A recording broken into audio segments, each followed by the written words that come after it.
हम UPSC exam में सफल कैसे हों। बहुत सारे अभ्यर्थी हैं जो यूपीएससी की तैयारी कर रहे हैं और अंततोगत्वा सफलता को हासिल नहीं कर पा रहे हैं और बहुत सारे लोग हासिल कर ले रहे हैं। तो ये सफलता उन बच्चों को मिलती कैसे है, ये जानना ज़रूरी है। तो हम उन पॉइंट्स पर आज विचार करेंगे जिनके माध्यम से अभ्यर्थी सफल होते हैं।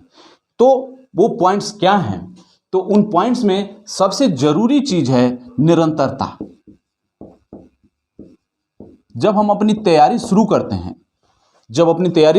हैं तो इस तैयारी के दौरान हम बीच बीच में कुछ और भी काम करने लगते हैं।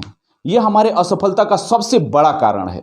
दूसरा पॉइंट जो फोकस करने वाला है वो ये है कि पूरा सिलेबस देख लें, सिलेबस क्या है, और मेंस की आंसर राइटिंग शुरू कर दें। चाहे जैसा भी हो, आप लोग धीरे धीरे लिखना शुरू करिए।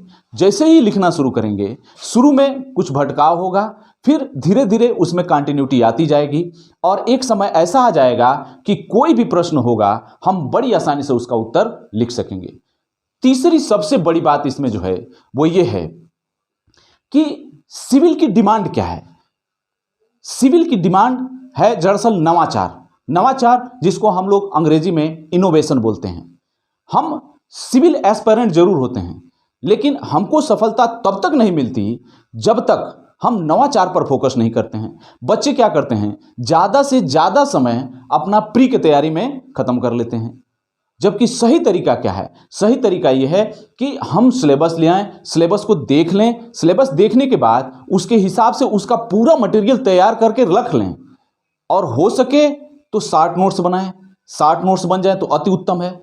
हालांकि कोशिश यही होनी चाहिए कि जो भी पॉइंट्स हमको मिल रहे हैं, जो भी पॉइंट्स हमको मिलें, हम उस पर विचार करें और पीछे के प्रश्नों को देखें कि किस तरीके से प्रश्न यूपीएससी पूछा है। जनरली यही रहता है कि वह जब भी प्रश्न पूछा हमेशा नवाचार को ध्यान में रखा है। यानी जो कुछ भी पढ़िए उसमें नए क्या हैं, इन पर विचार करिए। जब तक हम इस पर विचार नहीं करते कि अभी क्या चल रहा है और इस पर कैसे पॉइंट्स बन सकते हैं, जब तक हम सोचते नहीं हैं, यानी जब हमारे सोचने और परखने का नज़रिया बदलता है, वही यूपीएससी की डिमांड है जो सकारात्मक है। हम सोचें, लेकिन सकारात्मक सोचें, न कि नकारात्मक। ऐसे हम यूपीएससी को क्लियर कर सकते हैं। हम कुछ और भी बातें जानते हैं जो बहुत ज़रूरी है। जब हम लोग लिखना शुरू कर देते हैं तो ये रहता है कि शुरू में बहुत दिक्कतें आती हैं, समझ में नहीं आता कि मैटर कहाँ से आएगा, हम लिखेंगे कैसे। लेकिन एक समय ऐसा आ जाता है कि बड़ी अचानक या बड़ी आसानी से हमको ये समझ में आने लगता है कि यार ये आंसर है, हम इस तरीके से इसको लिखेंगे। जैसे मान लीजिए कोई भी क्वेश्चन मिला तो क्वेश्चन में क्या है भाई, तो सबसे ऊपर जो है उसका जो है इंट्रोडक्शन दीजिए, इंट्रोडक्शन के बाद उसका बॉडी लिखिए, बॉडी के बाद जो है निष्कर्ष लिख दीजिए। यही 3 पॉइंट्स हैं। और सबसे ज़रूरी बात क्या है? सबसे ज़रूरी बात है कि हम लिखने के उस तरीका को सीख लें कि कैसे लिखें और कितना मैटर लिखें कि हमको एग्जैक्ट नंबर मिलेगा। तो आइए आज से हम लोग दृढ़ संकल्पित होते हैं कि हम इस यूपीएससी के पेपर को क्लियर करेंगे और उसकी सही रणनीति बना करके और इस लक्ष्य को भेदेंगे।